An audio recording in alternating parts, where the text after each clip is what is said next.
front of me is NUBIA Red Magic 8S Pro, and today I would like to show you how you can set up screen lock. Begin by opening settings and scrolling down just a bit to access password and security.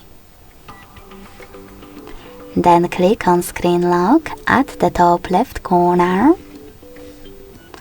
And then tap on one of those login methods to apply the best one: pattern, PIN or complex password. Finally, you get to create it. Select Next at the bottom right corner and repeat it to confirm it. Then click on Confirm, also at the bottom right corner. So when I go back, switch off my screen and turn it back on,